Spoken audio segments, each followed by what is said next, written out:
Hola hermanos, bienvenidos a mi casa. Desde aquí estamos proyectando el mensaje esta semana y esta semana vamos a tomar una pausa del libro de Gálatas y vamos a tomar unas semanas de preparación. Vamos a prepararnos para lo que viene el siguiente mes, la Semana Santa. Como saben ustedes, la Semana Santa se trata de la última semana de la vida de Jesús antes de que lo colgaron en aquella cruz. Así que hoy vamos a irnos al libro de Isaías y vamos a estar hablando acerca de pies hermosos. Pero no estamos hablando de cómo hermosear los pies. Vamos a estar hablando acerca de las personas que traen buenas noticias. Me acuerdo hace unos años atrás cuando nació mi hija Esperanza. Ella nació pesando un poco más de 3 libras y nació prematura. Y cuando nació me acuerdo que la doctora llevó a la bebé y a Cari y la situación estaba tan fea, era todo emergencia, que no sabía cómo iban a salir Cari y la niña. Y cuando nació la niña la vi de una manera tan triste. La doctora me dijo, tu hija tiene 30% de posibilidad de que sobreviva. Y tienes mucha suerte que tienes a tu esposa. Esa noticia no fue buena, pero unos días después, unos más de un mes después, el doctor nos dijo que ya teníamos permiso de llevar a mi hija a mi casa. Qué noticia más linda, qué noticia más grande de saber que ella iba a estar bien. Y hoy tiene 13 años y tiene una vida muy alegre. Y a propósito, por esa razón la llamamos Esperanza, porque aunque la noticia podía haber sido muy fea, nosotros teníamos la esperanza que Dios iba a obrar. Y Dios está obrando. Pero allá en el libro de Isaías dice así: qué hermosos son sobre los montes los pies del que trae buenas nuevas, del que proclama la paz, del que anuncia buenas noticias, del que proclama la salvación, del que dice a Sión, tu Dios reina. Isaías 52:7. Y de esto vamos a estar hablando hoy, de estos hermosos pies, de una persona que trae buenas noticias, que trae paz, que proclama salvación. Pero antes de entrar directamente, de llegar a ese punto, me gustaría dar el contexto histórico del libro de Isaías. Primeramente, Isaías se escribe 750 años antes de Cristo.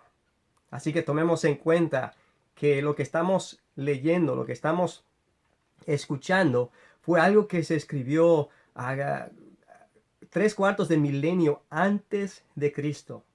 Dios está hablando y allá en Isaías, en el capítulo 1, para darnos un contexto histórico, ¿cómo estaba el pueblo de Israel en aquel día, cuando el profeta vino a hablar? En el primer capítulo, el profeta viene con la voz de Dios, las palabras de Dios, y básicamente le dice así en el capítulo 1, versículo 4, hay nación pecadora. Y le empieza a hablar: pueblo cargado de culpa, generación de malhechores, hijos corruptos. Han abandonado al Señor, han despreciado al Santo de Israel, se han vuelto atrás. Luego continúa en el capítulo 2, has abandonado a tu pueblo, le está hablando a Dios. Dios, has abandonado a tu pueblo, a los descendientes de Jacob. ¿Y por qué razón? Porque están llenos de astrólogos del oriente, de adivinos como los filisteos, y hacen tratos con extranjeros. Más adelante en ese capítulo 2 dice en el versículo 7 que básicamente tienen mucha abundancia, tienen muchas riquezas, pero en el versículo 8 dice, su país está lleno de ídolos. El pueblo adora la obra de sus manos, lo que han hecho con sus propios dedos. En aquel día estaban adorando a Baal, a Astarte, a otros dioses paganos y habían abandonado a Jehová. Al Dios que les sacó de Egipto, les trajo a esta tierra, quien derrotó a sus enemigos y quien les estableció en la tierra. A ese Dios lo estaban abandonando y estaban adoptando dioses que ellos mismos se habían creado con sus propias manos y dioses de los países vecinos. Más adelante, o volviendo atrás, en Isaías 1, dice Dios hablando creo que está en el capítulo 2, pero dice Dios, ¿cómo se ha prostituido la ciudad fiel? Estaba llena de justicia. La rectitud moraba en ella, pero ahora solo quedan asesinos. Así que el pueblo que tenía un buen carácter, que seguía la justicia de Dios, había no solamente seguido a los ídolos falsos, pero ahora también su moralidad, su carácter se había destruido. Y en vez de gente recta, se quedan solo asesinos. Miren, tus gobernantes son rebeldes, cómplices de ladrones. Todos aman el soborno y van detrás de las prebendas o de la extorsión. No abogan por el huérfano, ni se ocupan de la causa de la viuda. Imagínate esta sociedad. Una sociedad tan caída que todos se enfocan en sí mismos, pero no están amando a los que realmente necesitan, a los humildes. Luego dice Dios, volveré mi mano contra ti, limpiaré tus escorias con lejía y quitaré todas tus impurezas. O sea que volveré mi mano contra ti habla de castigo. ¿Dios castiga? Sí, Dios castiga. La Biblia dice que Dios es un padre y un padre que ama, y un padre que ama castiga. Pero lo interesante es por qué castiga Dios. Y generalmente lo hace para nuestro bien. Lo hace para corregirnos, para que vivamos una vida de bendición. Dios no es un Dios déspota que trae mal para que simplemente suframos. Hoy en día el mundo está viviendo una epidemia muy difícil. Nunca he visto esto y de que yo sepa no conocemos algo así. Y todo se ha frenado, aún el comercio, todo se frenó. Y nos preguntamos, aún he escuchado de muchos que están diciendo, vamos a orar que Dios nos perdone, como por decir que la razón por la cual está ocurriendo es porque el mundo está pecando. Realmente no sabemos por qué está ocurriendo. Pero sí sabemos que cuando las cosas malas ocurren, nos apuntan a alguien que puede traer la solución. Nos apuntan a Dios que realmente puede obrar a nuestro favor. Pero sí tenemos que tomar en cuenta que cuando Dios castiga, que generalmente lo hace para nuestro bien. Él siempre está buscando nuestro bien. Y miren lo que dice Isaías 40, así que ahora vamos a arrasar el libro y vamos a llegar al capítulo 40. El capítulo 40 dice así, consuelen, consuelen a mi pueblo, dice su Dios. Así que este es un pueblo que a estas alturas había venido a Siria, había venido a Babilonia y los había llevado a Siria, los llevó cautivos. Y luego vinieron los de Babilonia y los llevaron cautivos a todos. Así que aquí está el pueblo de Israel, cautivos en otra tierra. Ya no están ni en su propia tierra. Y han sido castigados por Dios. Y ahí están y Dios dice, consuelen, consuelen a mi pueblo.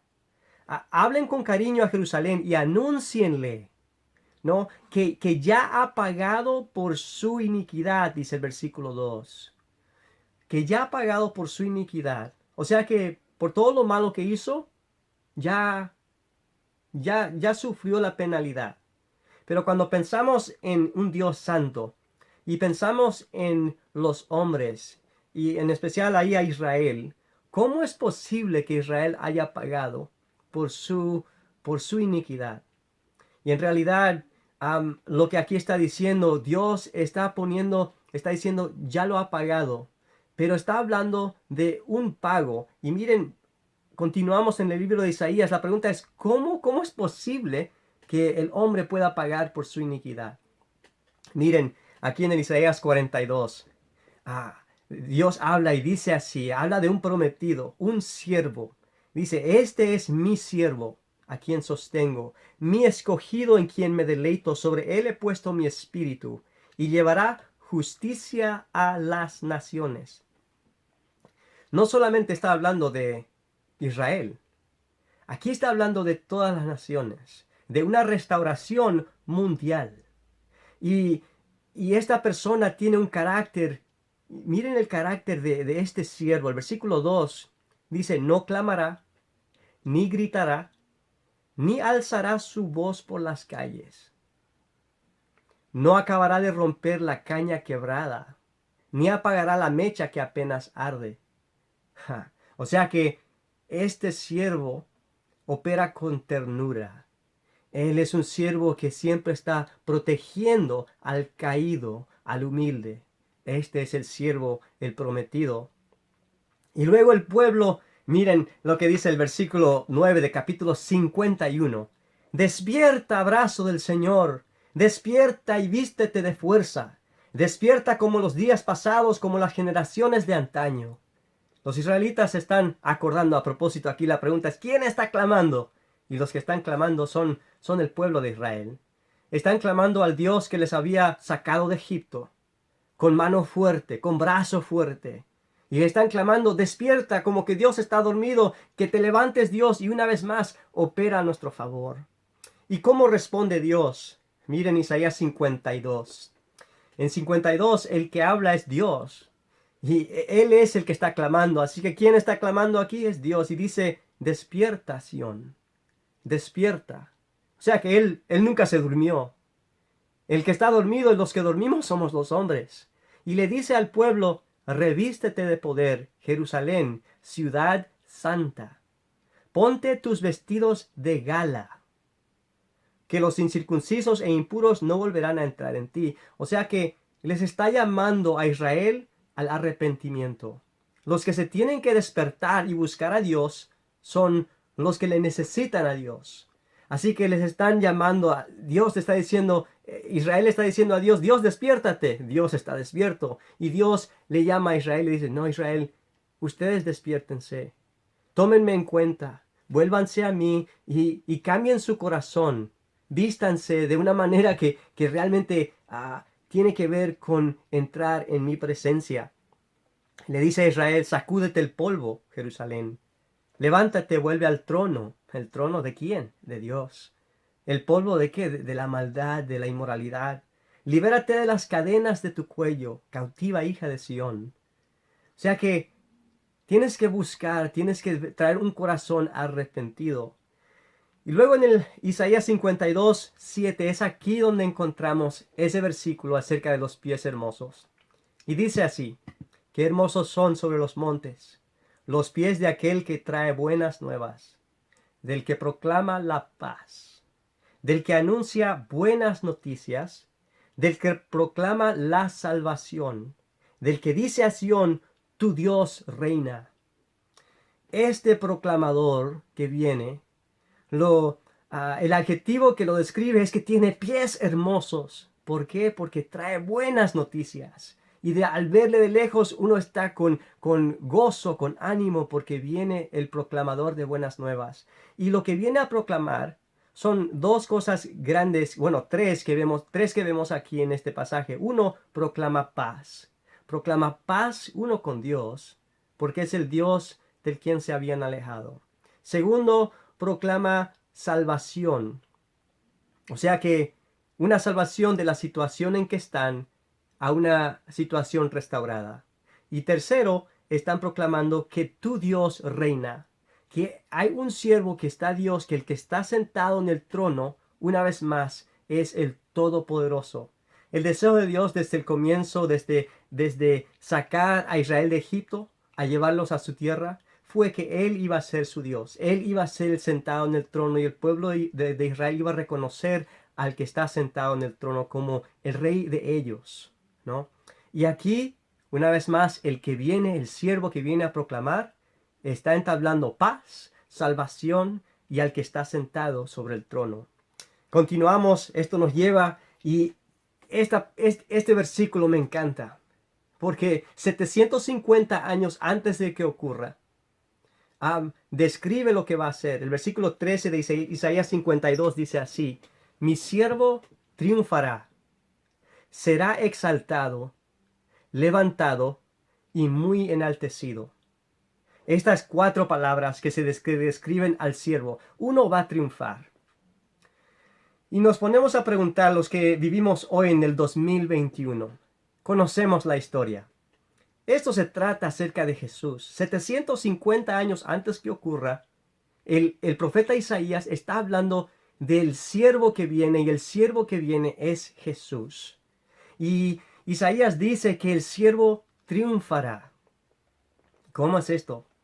nos ponemos a pensar en la vida de Jesús, el evento más grande de su vida fue el acontecimiento allá en la cruz, donde lo llevaron y lo colgaron en la cruz. Y muchas veces asociamos, bueno, en aquel día todos los que estaban haciendo que ocurra esto, estaban pensando, esta era una gran derrota para Jesús. Pero los que conocemos la historia sabemos que lo que ocurrió en la cruz no fue una derrota, sino fue una gran victoria. Jesús allá en la cruz murió y con su muerte Él trajo la derrota del pecado. Luego, segundo dice, será exaltado. Cuando escuchamos de Jesús, Él refiriéndose a la cruz que iba a venir, Él decía que el Hijo del Hombre sería glorificado. Y esa glorificación ocurriría en la cruz. ¿Cómo es posible que la cruz, un lugar tan vergonzoso, sería un lugar de glorificación? Pues cuando nos ponemos a pensar en la sabiduría de Dios, Dios toma todo lo que el hombre hace y las cosas que el hombre piensa que son vergonzosas, y Dios lo puede convertir en algo tan grande, tan maravilloso. Aquella cruz es una cruz de victoria. Esa cruz es un lugar de exaltación. Porque cuando nosotros nos ponemos a pensar en quién es nuestro Salvador, la cruz, ese lugar donde Él murió, es el lugar que nosotros lo vemos exaltado. Lo vemos como nuestro Rey. Lo vemos como aquella persona que nos ama. Luego dice, triunfará, será exaltado, levantado. Sabemos que 3 días después de morir Jesús se levantó de los muertos y muy enaltecido. Y la Biblia nos dice que nosotros tenemos que poner nuestra mira en las cosas de arriba, donde está Cristo sentado a la diestra de Dios. El discípulo Esteban, cuando fue apedreado, él miró a los cielos y dijo, mira, veo al Hijo del Hombre parado de pie a la diestra del trono del Padre. O sea que el Hijo del Hombre se levantó de su trono para recibir a un discípulo suyo. Este es nuestro Cristo, es un Cristo que está vivo, que está exaltado, que está muy enaltecido, y Él nos invita a poner nuestra mira en Él. Ese es Jesús. Así que este es el siervo. Luego dice el versículo 14, muchos se asombraron de Él, pues tenía desfigurado el semblante. Nada de humano tenía su aspecto. ¿Qué? ¿Cómo es posible que este siervo tan grande, tan enaltecido, 750 años antes, Isaías lo está describiendo como un hombre desfigurado, que nada de humano tiene su aspecto? O sea que si esta persona viniera y estuviera entre nosotros hoy, ni lo reconoceríamos, no tendría algo significativo. Y más bien vamos a continuar porque miren lo que dice Isaías 53. Les quiero animar esta semana de tomar un tiempo de leer este capítulo y de pensar en nuestro Mesías, en pensar en nuestro Salvador. Y miren lo que dice acerca de él. Creció en su presencia como vástago tierno, como raíz de tierra seca. Piensen en esos dos ejemplos. Vástago tierno. Una pequeña planta que cualquier viento, una piedra, un gato lo pisotea y se rompe. O una raíz en tierra seca. Se supone que una raíz en tierra seca no va a sobrevivir. No es posible. Así vino Jesús. Jesús vino como algo insignificativo, algo que no va a poder, no es posible que pueda. Pero así lo envió Dios. En la sabiduría de Dios, Él escogió enviar al siervo en esta condición. Y dice, no había en él belleza ni majestad alguna. Su aspecto no era atractivo y nada en su apariencia lo hacía deseable. No era atractivo. No era alguien quien ibas a ver y decir, ahí está. Claro, ese es. Por supuesto. No, no es lo que el hombre esperaba. Él era un hombre común, normal, más bien humilde, y cuando lo veías pensabas, no es nadie, no es nadie significativo. Y ese era el Hijo del Hombre, ese era el siervo de Dios. Dice, despreciado y rechazado por los hombres, varón de dolores, hecho para el sufrimiento. Varón de dolores, una persona que sufrió desde su niñez y fue hecho para el sufrimiento. El propósito de su vida era cumplir con la misión de su padre. Era de esas palabras de traer victoria, de ser exaltado, de al final sufrir, de ser alzado y al final sufrir en la cruz, pero levantado. Pero a través de todo esto, una gran parte fue vivir para el sufrimiento. Él vivió, fue hecho, su misión, su propósito fue sufrir. Todos evitaban mirarlo. Fue despreciado y no lo estimamos. Este fue Jesús. Versículo 4, ciertamente Él cargó con nuestras enfermedades y soportó nuestros dolores. O sea que los sufrimientos que tenía en aquel día la gente, Él también los experimentó. Él mismo vivió lo que nosotros vivimos y al final Él soporta nuestros dolores. Él se las puso encima. Miren lo que dice. Él fue traspasado por nuestras rebeliones. Aquel Jesús, la cruz, la muerte de crucifixión, fue ¿por qué? Cuando Él no la mereció. Él lo recibió porque nosotros merecemos esa muerte. Nosotros merecemos sufrir y Él tomó nuestro lugar. Molido por nuestras iniquidades, sobre Él recayó el castigo, precio de nuestra paz. Y gracias a sus heridas fuimos sanados. Esa frase, precio de nuestra paz. Para que nosotros podamos ser restituidos a una relación con Dios.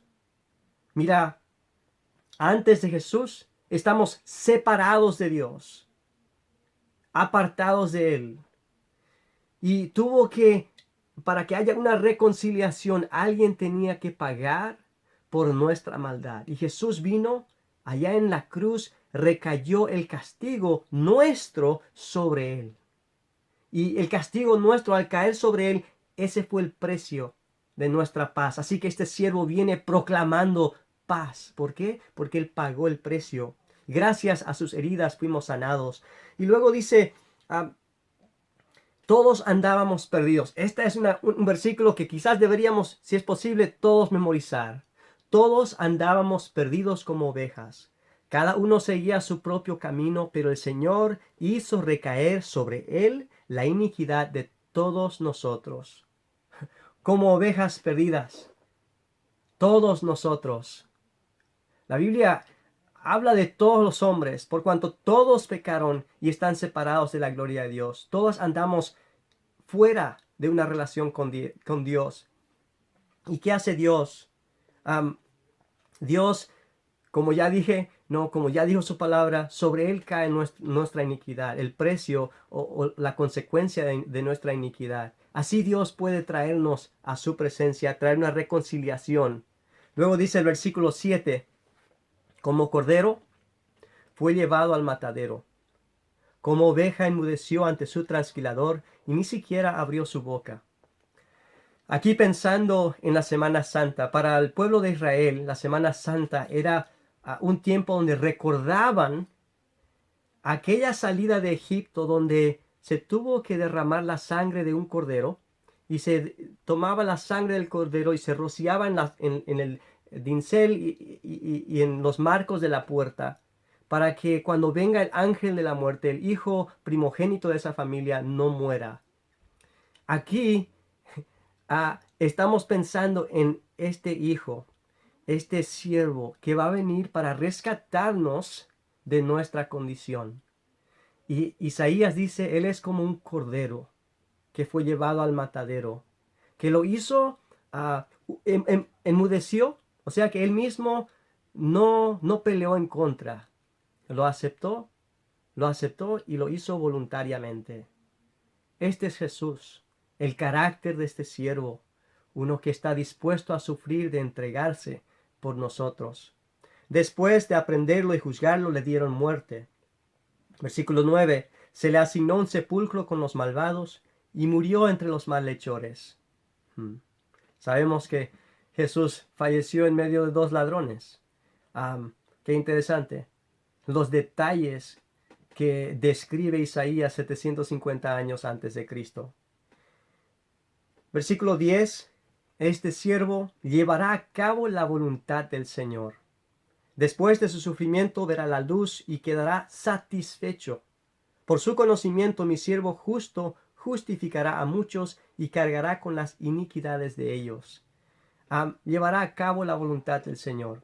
Cuando Jesús vino, Él dijo, no vengo a hacer mi voluntad, vengo a hacer la voluntad de mi Padre. Vengo a cumplir. Y allá en la cruz, cuando estaba suspirando lo último que tenía de aire, Él dijo, Padre, consumado es. Consumado es. O sea que Él vino con un propósito.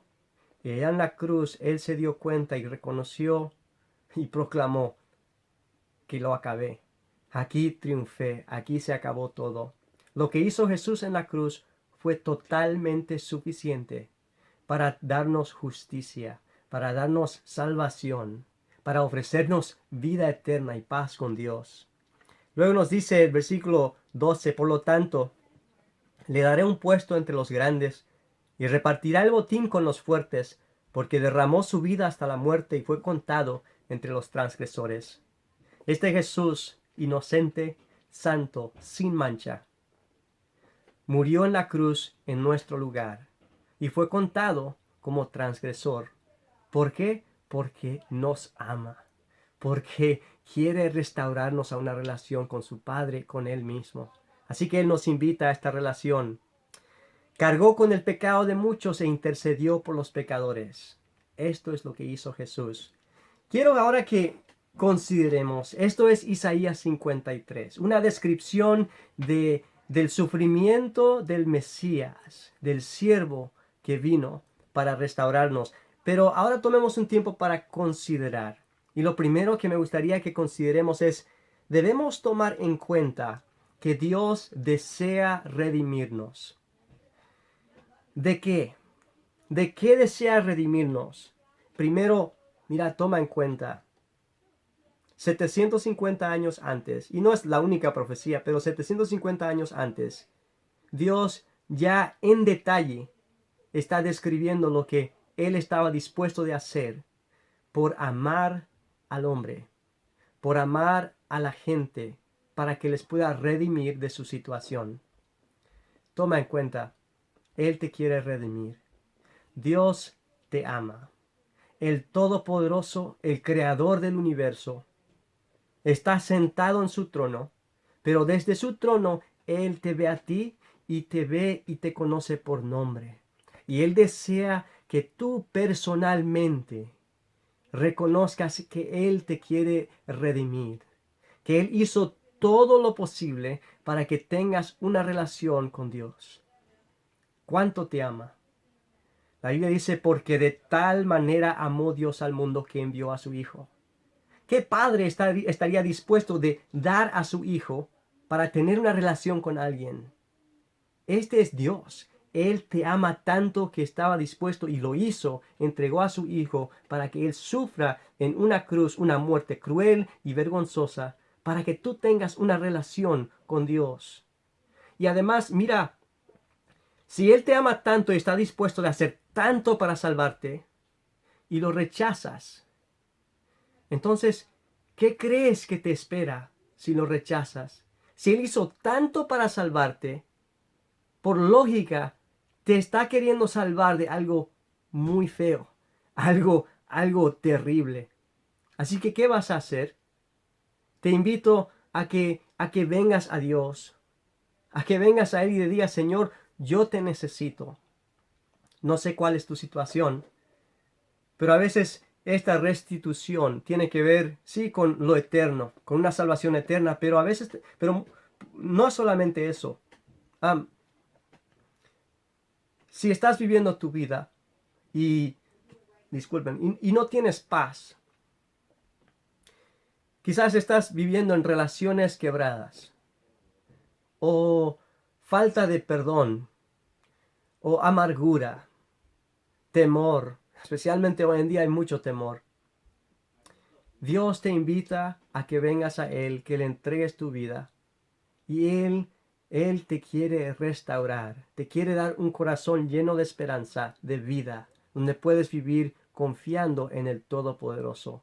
Dios te invita, quiere restaurar tu vida personal, te quiere restaurar en tus relaciones, te quiere restaurar con el mundo alrededor. Dios te quiere restaurar. Segundo, te hago una pregunta. ¿Hay maneras en que estás resistiendo a Dios? Porque cuando nos ponemos a pensar en el pueblo de Israel, la razón por la cual ellos fueron llevados cautivos fue porque ellos resistieron al Dios que les había rescatado con brazo y con mano fuerte. El Dios que les había dado todo, al fin ellos le dieron la espalda, lo abandonaron y lo resistieron. Si no tienes una relación con Cristo, te invito a que consideres, Dios te está hablando, te está invitando a que vengas a Él, y te pido que por favor no lo resistas. Él te ama. Él desea una relación contigo. ¿Estás dispuesto a bajar la guardia del corazón, a bajar la resistencia y decir, Señor, yo te quiero en mi vida? Y si eres un hijo de Dios, a veces los hijos de Dios, los que ya tenemos una relación con Él, entregamos nuestra vida a Dios y decimos, Señor, aquí quiero que tengas mi vida. Pero hay ciertas áreas donde a veces no queremos entregar al Señor. Le resistimos. Señor, te voy a entregar a la área de trabajo, te voy a entregar mi domingo, te voy a entregar a mis relaciones por lo general, pero hay ciertas áreas, quizás en el matrimonio, o como padre, o mis hábitos personales, que digo, bueno, voy a entregar todo, pero estas áreas no. Y lo que ocurre cuando resistimos, cuando hay áreas que no queremos entregar, esas áreas vienen a ser unas cuñas que interfieren con la bendición que Dios te quiere dar. Y si hay áreas en tu vida que estás resistiendo a Dios, te invito a acercarte a Dios y decirle, Señor, honestamente decirle, Señor, aquí tengo estas áreas, quiero que las tomes, ayúdame. Me cuesta, pero Señor, aquí estoy, ayúdame con estas áreas. Quiero tu bendición. Tercero, tomemos en cuenta que estamos rodeados de gente que necesita redención. Y cuando hay temor en la gente reacciona de muchas maneras diferentes. Y la pregunta para nosotros como iglesia es cómo estamos reaccionando. Y cómo estamos viendo a nuestros vecinos, cómo estamos viendo a nuestra pareja, a nuestros hijos, a los de nuestro hogar. Y qué estamos haciendo para ser parte de traer redención a este mundo. Acuérdate que Dios nos está llamando de mirar alrededor y ver al mundo como un mundo que necesita redención. Necesitan de la paz de Cristo. Y sobre todo, hermanos, te hago esta pregunta. ¿Estás llevando las buenas noticias? ¿Estás llevando las buenas noticias? ¡Cuán hermosos son los pies! Acuérdate de esa frase. Porque si tienes una relación con Cristo, hubo un día cuando alguien te contó acerca de Cristo. En mi situación, mi padre me contó de Cristo cuando tenía 6 años. A los 6 años me contó que yo era un pecador y que necesitaba a Cristo como Salvador. Y aquella noche más bien, me acerqué al Señor y le dije, mira, no me acuerdo las palabras, pero me acuerdo que el corazón de mi oración fue, Señor, yo te necesito. Yo quiero que seas mi Salvador. Y sí, desde aquel entonces he tenido mis luchas, pero una cosa sé, que Dios es mi Padre y Él me ama y siempre está conmigo, no importa la situación. Y mira, como hijo de Dios, mi deseo y nuestro deseo es que todos lleguemos a tener una relación con Cristo. Hermanos, hermanas, cuán hermosos son los pies de los que traen buenas noticias. A propósito, hablando de buenas noticias, aquí en Comunidad de Gracia, tenemos algunas ideas de cómo podemos traer buenas noticias en estos días. Les quiero invitar a ustedes, los hermanos, que se acerquen unos a otros, que agarren el teléfono estos días y llamen a los hermanos. Llámenles y digan, pregúntenle tres cosas. Uno, ¿cómo están? ¿Cómo están? ¿Cómo están pasando estos días? Segundo, pregúntenle si tienen alguna necesidad. Y si tienen alguna necesidad, por favor, con confianza, compártanlo con el liderazgo de la iglesia, compártanlo con nosotros y vamos a hacer todo lo posible para ayudar. Tercero, pregúntales, ¿cómo puedo orar por ti? ¿Cómo puedo interceder con Dios por ti? Y de hacerlo con intencionalidad. Les pido que hagan esto con los hermanos de la iglesia, con la gente que les rodea. Por favor, empiece con los de su propia familia. Estos tiempos de cuarentena, de quedarnos en casa, son oportunidades. Oportunidades de hacer cosas que no hemos podido hacer en el pasado. De tomar tiempos de silencio.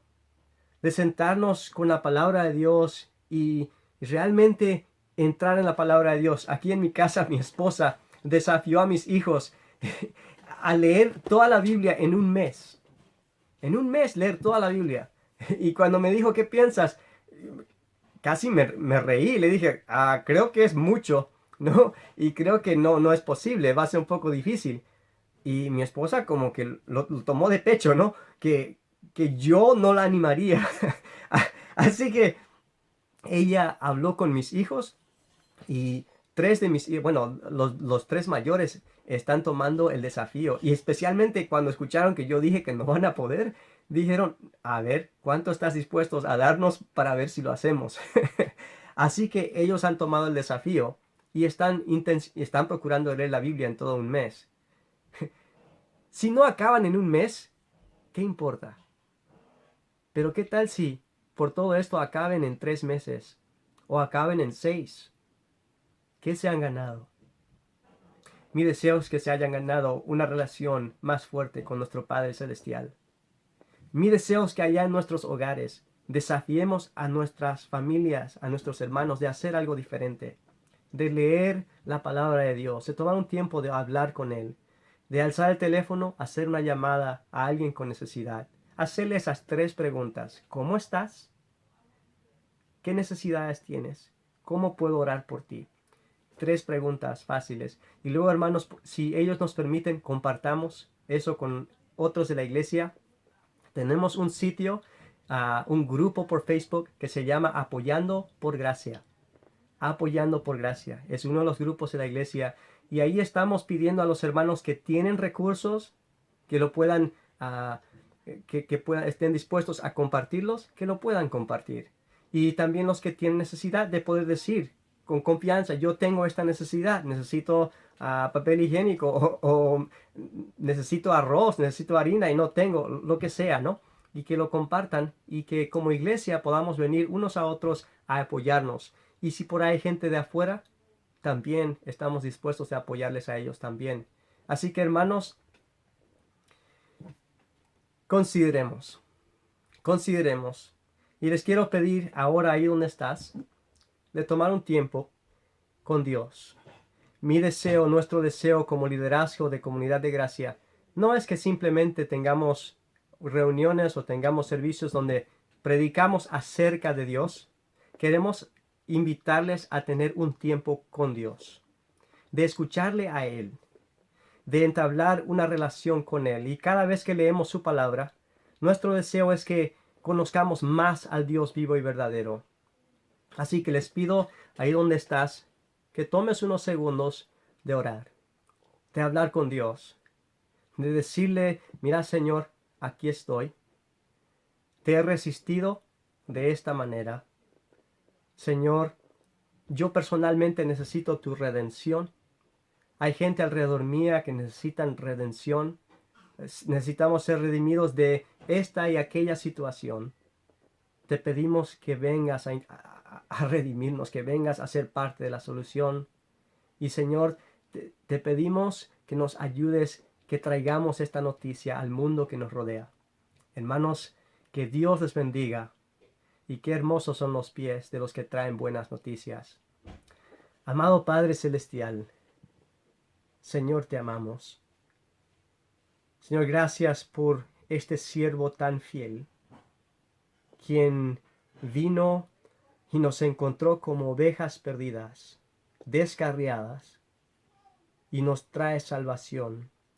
Gracias, Señor Jesús, porque viniste a un mundo perdido, como un vástago tierno, como una raíz en tierra seca.